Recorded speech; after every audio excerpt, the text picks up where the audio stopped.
We're going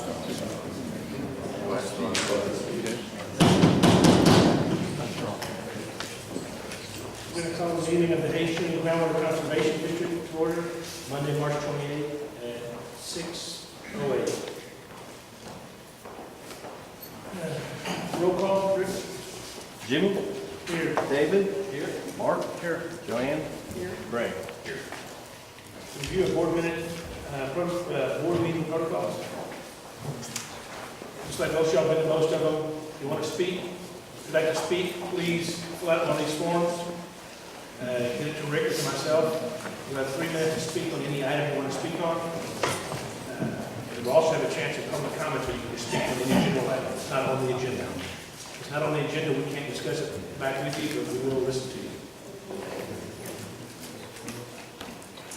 Consider approval of prior meeting minutes.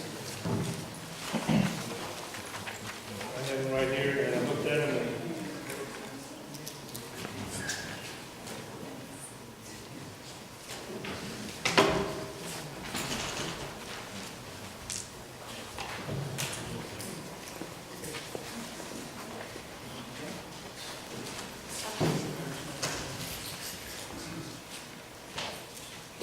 Approval of monthly financial report and budget to action report, Marquis.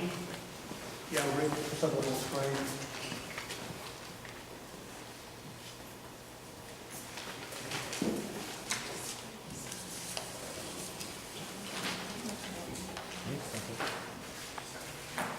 Just waiting for it to come up on screen.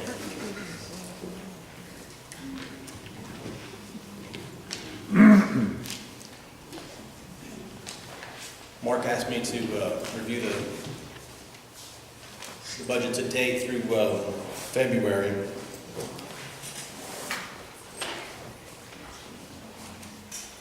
Our total income was $35,000 roughly, and our budget was $26,000, or $9,300 over our budget. Our expenses to date were $15,700, or approximately $19,700 in the black. Pretty much, Mark's looked at it, he signed off on it.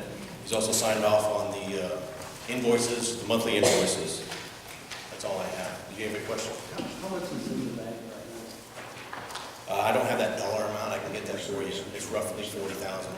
Maybe I put it in there after the meeting fed. I just, as long as we're several days out, we clicking it out at that time.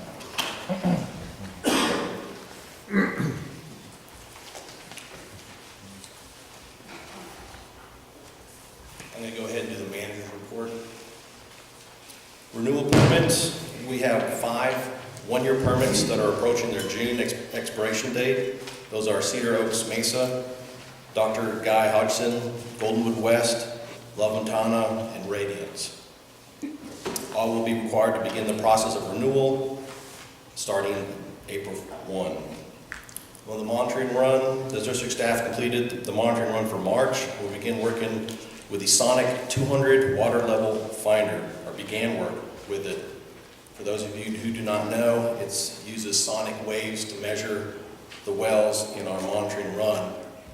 We have approximately 14 wells that can use this, so the point of contamination lessens, even though we do use Lysol on the last 10 feet of the E-line.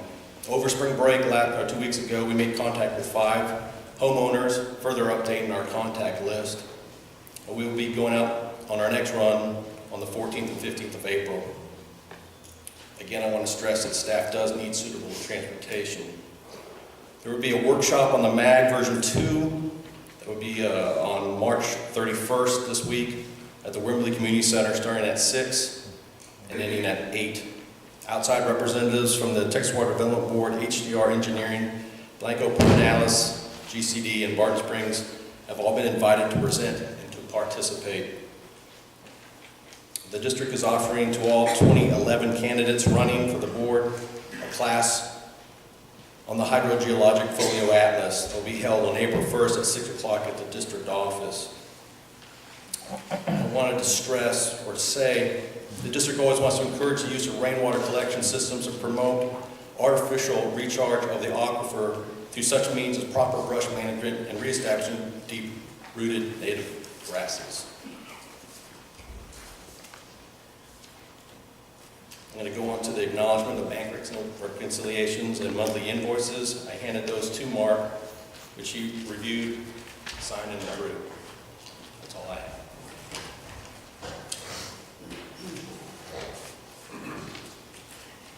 General comment from board and staff, no discussion, possible action.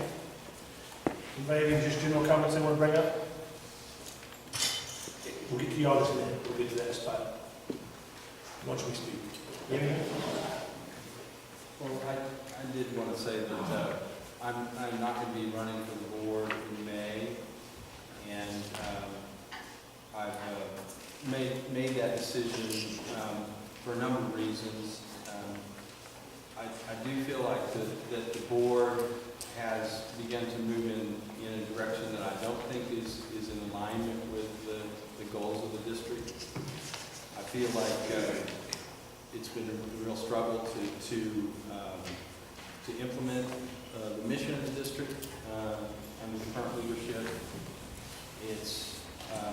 I've also just come to a point where I also have a personal reason. I'm getting married, and I'm going to be on my honeymoon during the election, so I'm very happy about that part. But I think this office is one of the most important elected offices in Case County because it focuses on protecting and managing our groundwater, something that none of us can live without. And I really hope to continue to work with the board and continue the efforts of education and cooperation around this. I know it's been very contentious, and I feel like we really need to focus on equitable management of water, equitable allocation of it fairly to everyone. And I do want to continue to reach out to all the board members once I leave office and continue to be involved with the district and the policies and management. So I would like to say that I've enjoyed the process, not always, but it has been a great privilege to do this and an honor to serve, and I do appreciate the support that people have given, and I do look forward to continuing our dialogue and our conversation about how to do this job for the people of town. So, thank you. We are really honored to have David, and as you know, he is the recipient of the TCEQ Yearly Award. And shall we give him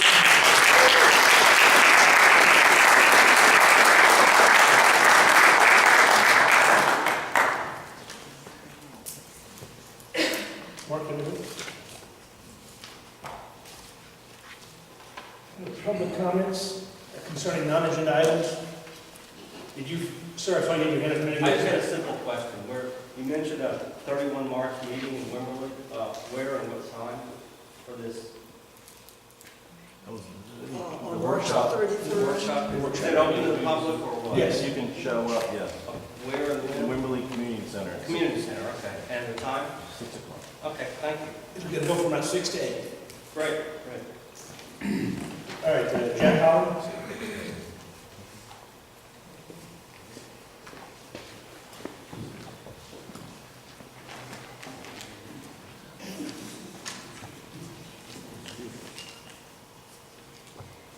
Mr. Chairman and members of the board, thank you for the opportunity to speak with you this evening briefly. I'm here to present a petition appealing the decision of the GMA 9 back in July of last summer to allow a 60-foot drawdown in the Trinity Aquifer. I'm sorry, a 30-foot drawdown in the Trinity Aquifer. uh, over the next 60 years, mixed up. I have copies of the petition for board members.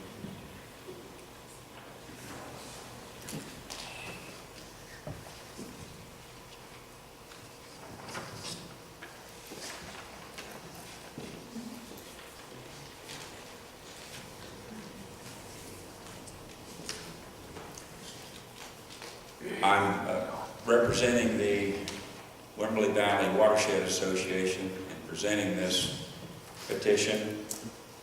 And we have compiled the associated information, backup information in this notebook, and I'll give this to your staff.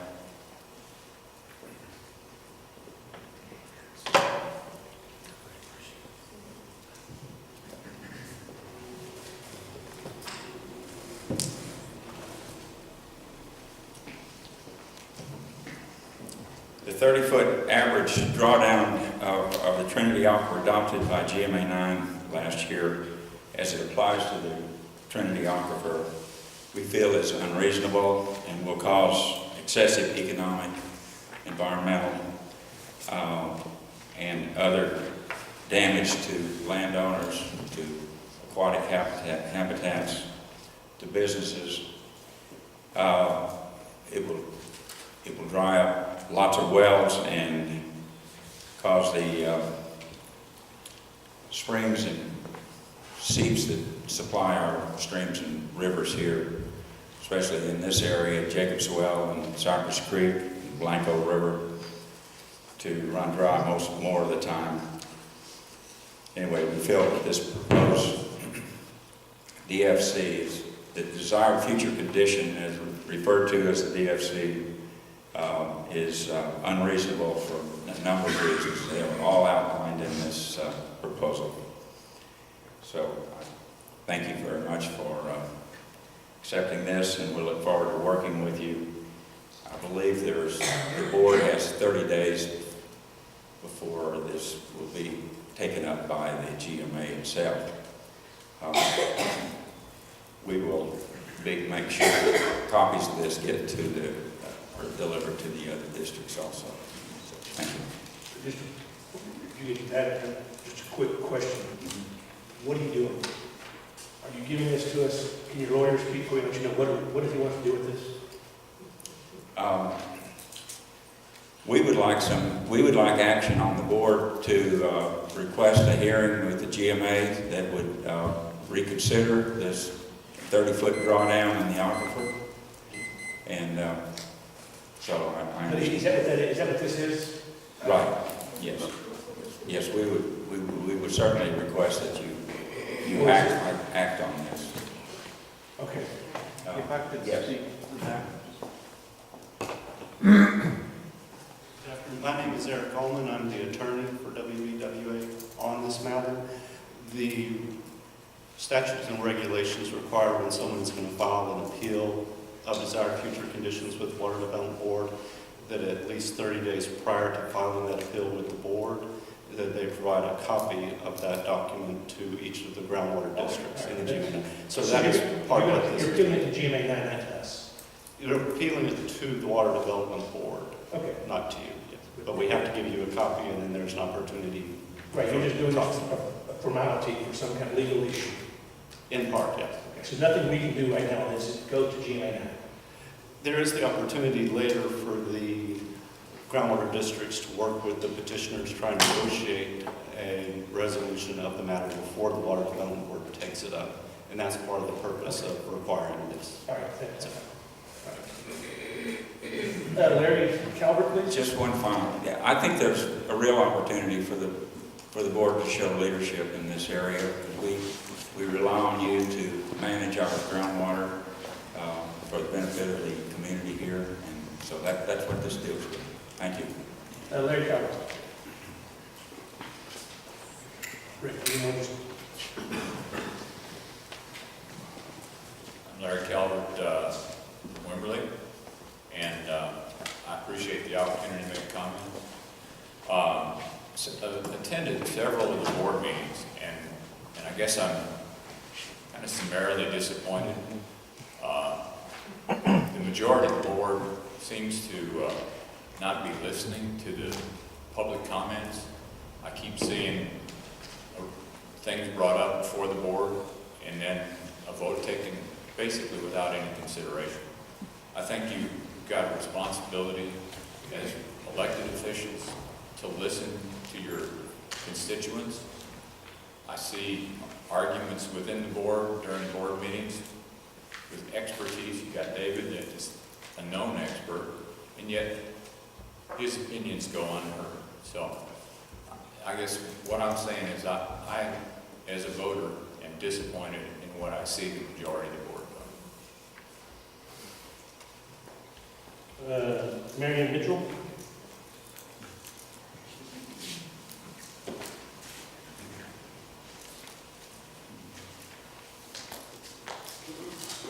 Well, I've been coming to these meetings, not everyone, but many of them in the last year.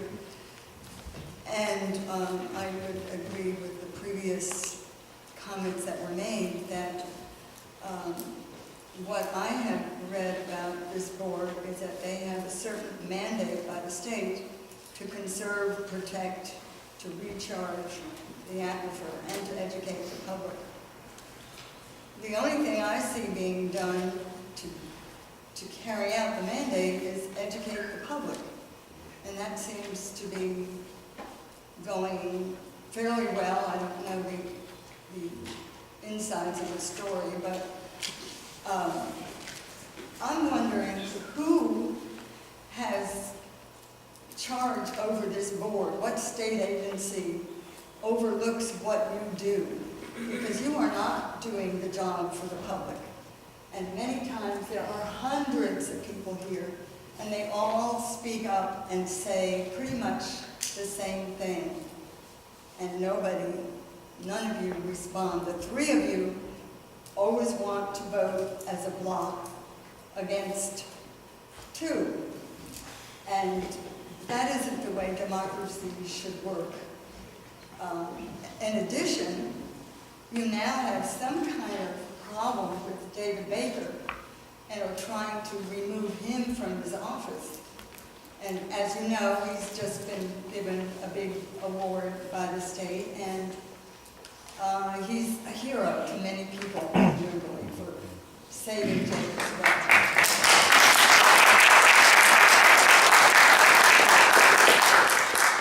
On a personal note, before I ever moved here, I got the Kimberly View, and I would see stories about David in it all the time, and I thought, any community that has somebody like that out there doing the work he is a place I'd like to live. But what you people are doing now is just fractious and divisive and vicious, and I'm surprised that you even want to meet in a church.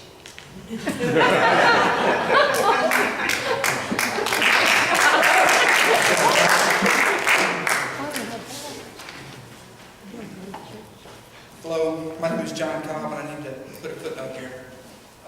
My father's a political figure in Hays County, and I'm speaking for myself, not for my father. I'd like to talk about something that's rather personal to me. I think it's very disingenuous for anybody from the Wimberley Valley Watershed Association to stand up here and berate the people on this board. If the Wimberley Valley Watershed Association was serious about protecting our aquifer, they would encourage this board, and they would encourage our community for you guys to come up with some kind of resolution that would encourage us to bring surface water to our area that would solve the problems long term. As I said last time, the solution to our water problems are not groundwater, it's not rainwater, and it's not surface water. It's a combination of all these things. And I've had this conversation with David on several occasions, that if he were serious about protecting the aquifer, then you should be the cheerleader for bringing surface water to the Wimberley Valley. And I think it's incredibly disingenuous for anybody who can't come up here and say that they care about the aquifer when they're the same people who will fight surface water coming to solve our problems long term. Secondly, I would like to, the last special meeting I attended, I want you guys to call another special meeting, and I want that meeting to be remove your attorney, Greg Ellis, because his resolution made me furious. If your attorney is drafting resolutions in his free time that are against what this board wishes and desires, we need a new attorney. And to the last woman who talked about democracy, that is personally infuriating me. Just because you show up to a meeting on a Monday night or a Tuesday night and you're the majority in the room, that's not how democracy works. That's called utilitarianism, and that's not how democracy works. Democracy works when you vote. We have elections coming up, and that election will tell us exactly how this turns out. Thank you. Anybody else in public comments? All right, we're going to skip down and open up. Jimmy, Yes. could I have speak? Sure. If you could put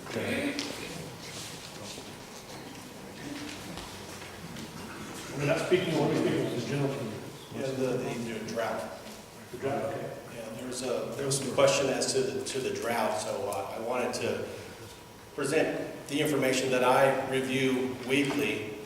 That's the U.S. Drought Monitor. I'm sorry for those who can't see it real well, but if you can look at our western Hays County, it is in a light brown color, which is D1 for moderate drought.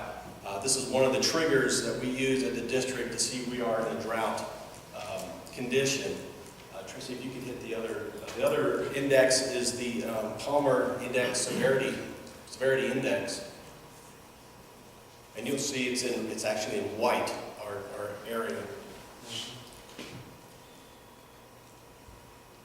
Just wanted to bring that up. And there's a... Are we in a drought? Is it? No. Officially, we are not in a drought. Our triggers have not indicated a 30-day, the Pertinalis or the Blanco River. And these are triggers that were established 4 or 5 years ago? Prior to my working. Just wanted to bring that to everyone's attention. And Tracy, there's that third map. This comes from the Texas Water Development Board from January 25th of this year. And it shows the 50-year drawdown in our county, in our district. You'll see in the southern regions it goes from 5 to 10 foot drawdown, but in the Henley dripping area it does go 30 plus feet. Which one is it, Rick? January 25th. It's on here? Yeah. Sorry about that. It is, you can see it. You'll see in the haze, you see a couple 10s. Those are the topography, I believe, of height topography. So it's a 10-foot drawdown in each line. I believe it's a 5-foot increment. You'll see in the north it's closer to 30 in the Henley area, moving in off of 290 dripping. But that comes from the Texas Water Development Board for the next 50 years. I just wanted to bring that back.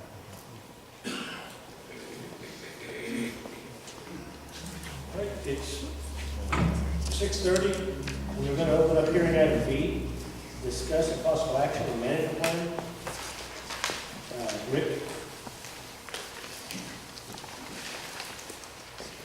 Rick's been working on this.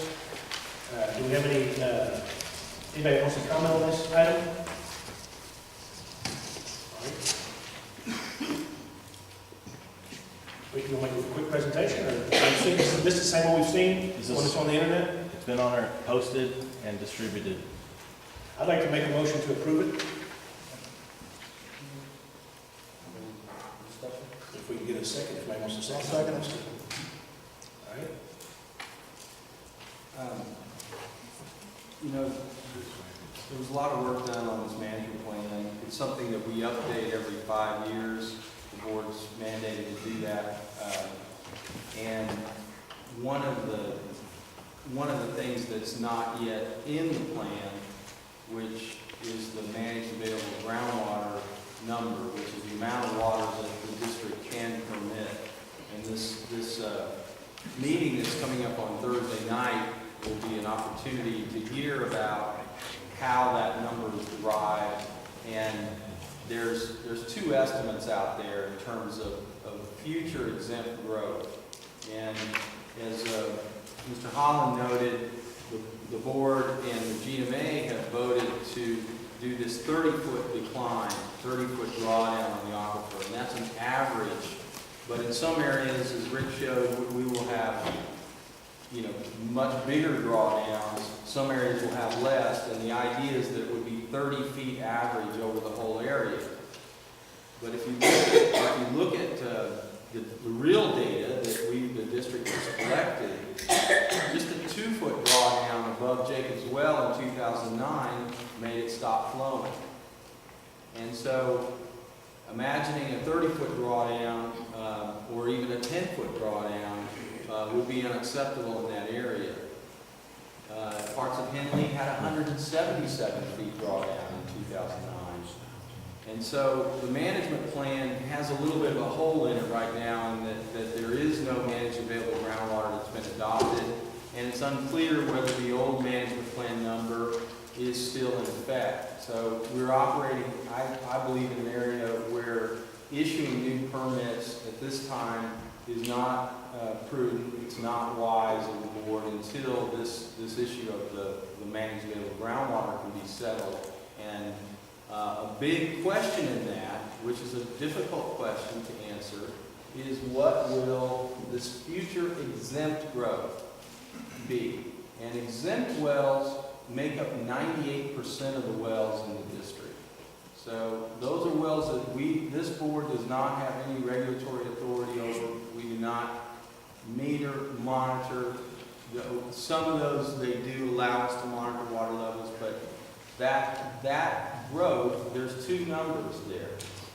One came from HDR Engineering, and that is projected to be 8,700 acre-feet in 2060.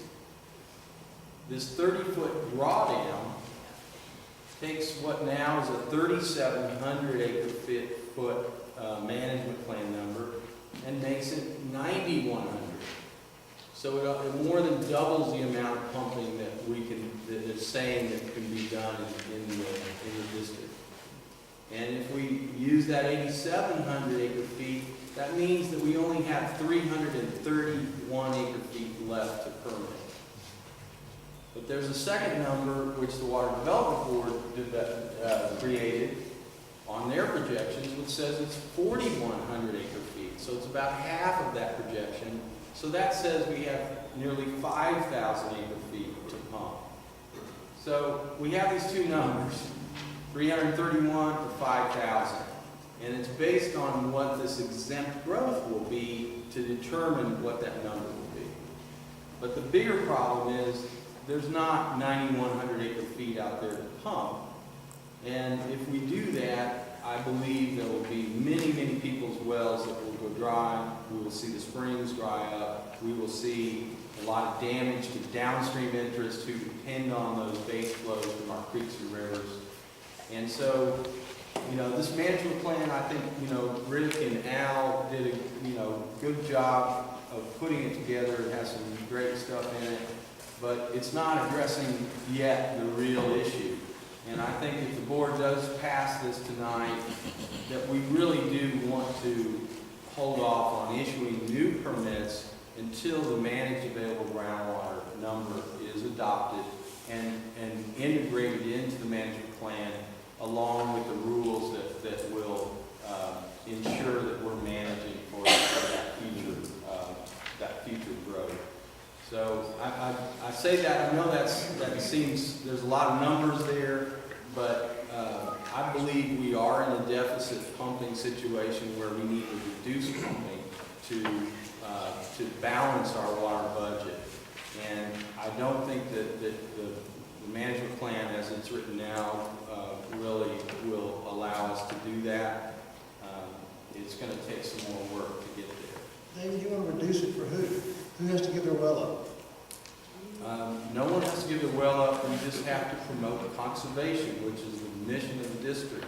And conservation means being able to reduce what we're taking out of the aquifer, and that's going to be how we'll balance the water budget. There are numerous ways to do that, and I think this district, that's what we need to be focused on, is how to manage the aquifer by reducing our dependence on it. And for the record, the 170-foot drawdown you mentioned in Henley and the 2 foot above Jacob's Well, That was during the worst drought since the 50s, correct?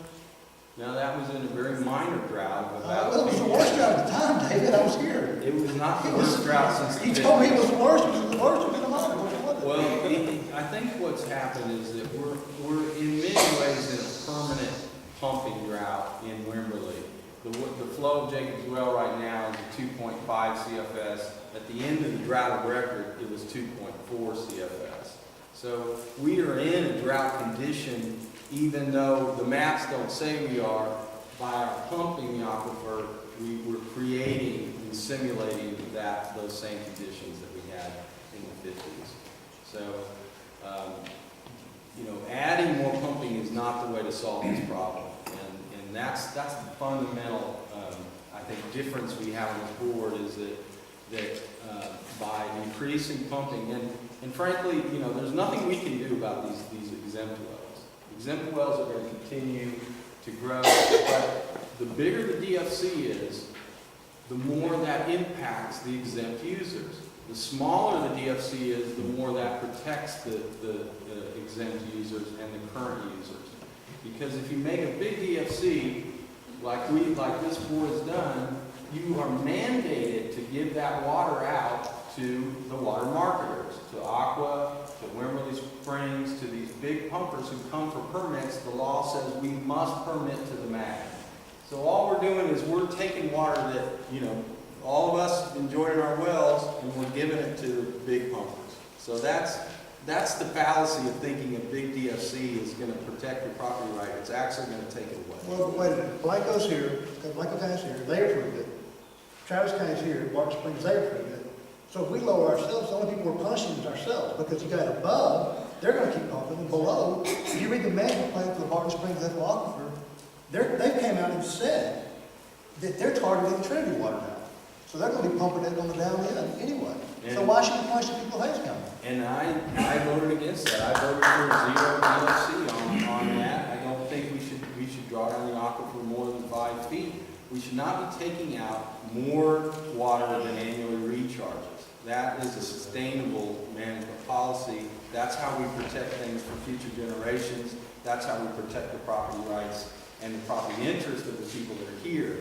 If we allow the big pumpers to take all that water from us, we're going to be in a position where the land that we had is not going to be valuable any longer because it doesn't have access to water and it's been taken up by just a few big pumpers.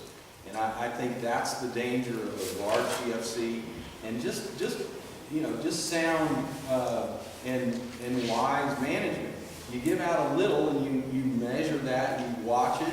If and as you gain more information, you can give out more. But to give it all out at once, it's hard to take it back. And so it's just prudent management. It's wise management. So I think the plan. I appreciate Al's work on it.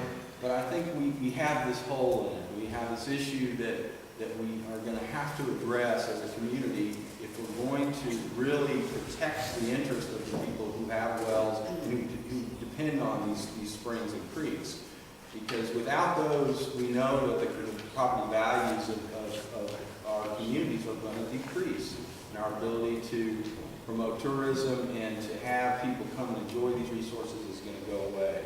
And I think we have a really tough job to do.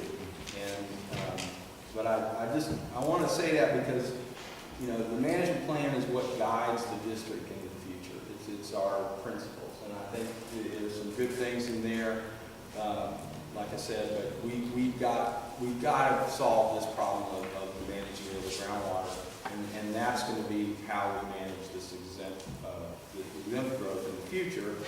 And project that. So that's it. And I wanted to say that because I think it's important for people to understand that adopting this does not mean that we've solved the problem.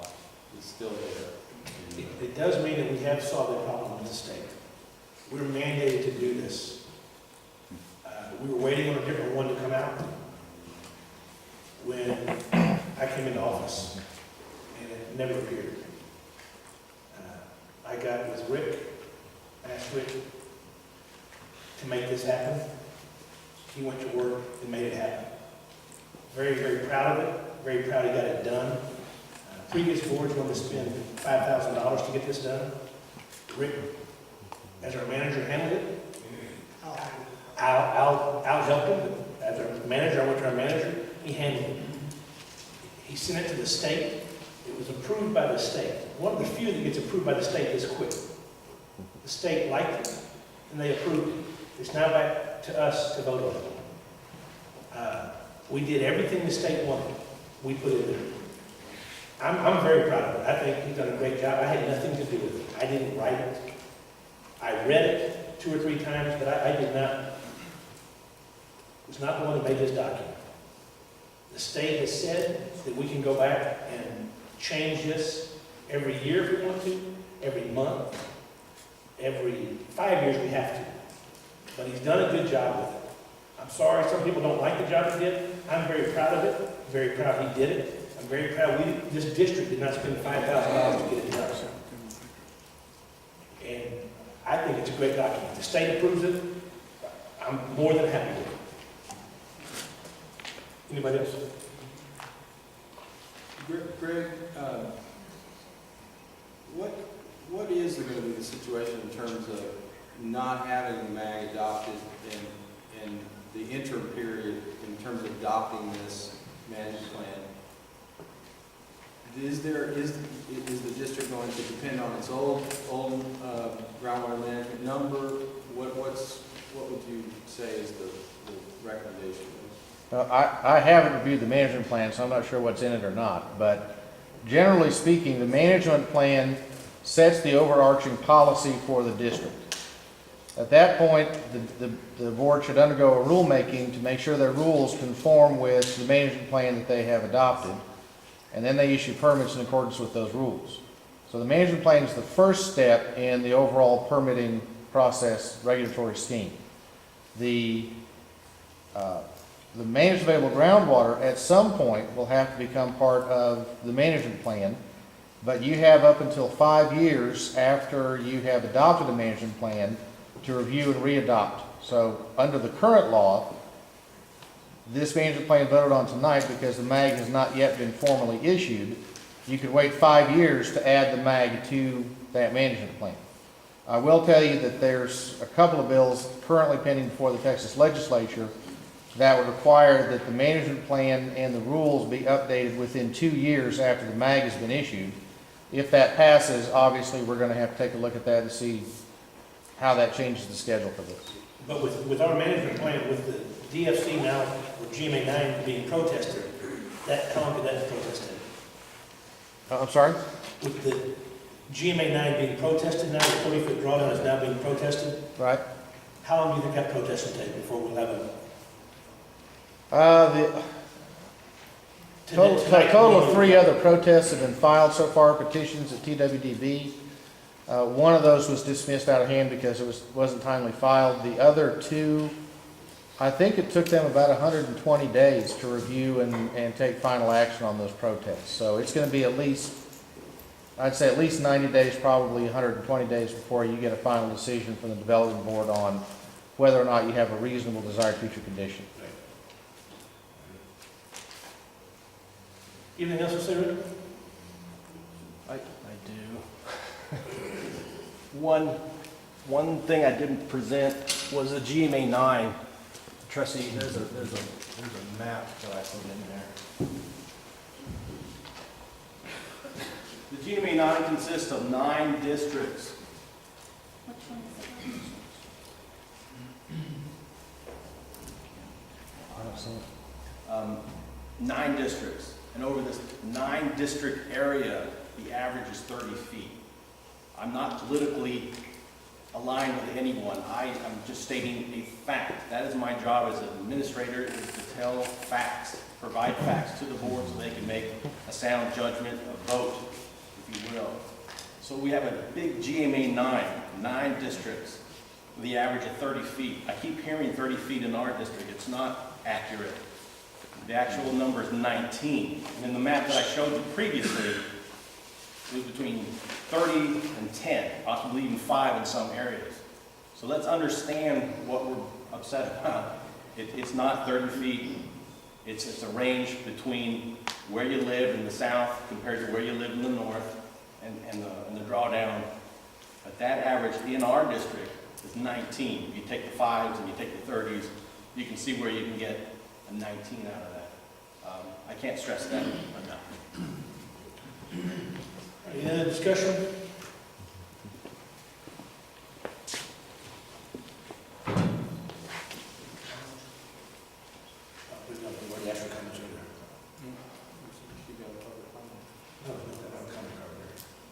You want to make a public comment? Well, I just have a question.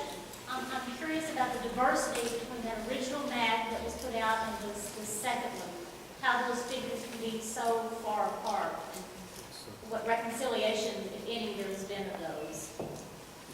We're not on that, right now we're in the management plan. Well, that is the We're not addressing that in the management plan.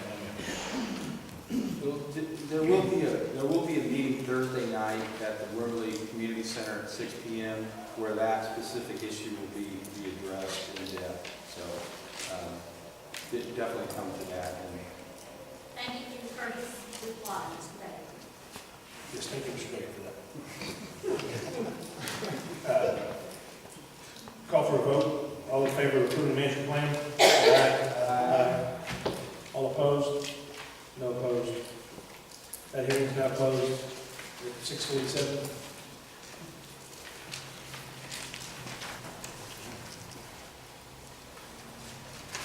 Item 1,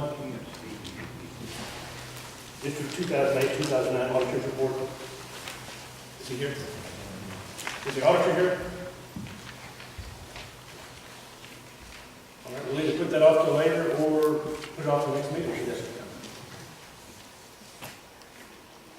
How long is your education committee, Tom? About 2 seconds. Right. Item 2, District Education Committee. Okay, the District Education Committee is including education, really for adults and for school children. We are, can everybody hear me? They usually can. Okay, the District Education Plan has gone the direction of providing education for adults as well as children. And we have asked Gary Spancic, one of the members of the Education Committee, to come up with an outline for the video, an outline for the narrative script of the video. And he worked on this all during his spring break. We have not called a meeting yet with the Education Committee, but we plan to do so. Also, there are some things coming up. I'm going to give a presentation on April the 13th of when the water tap runs dry.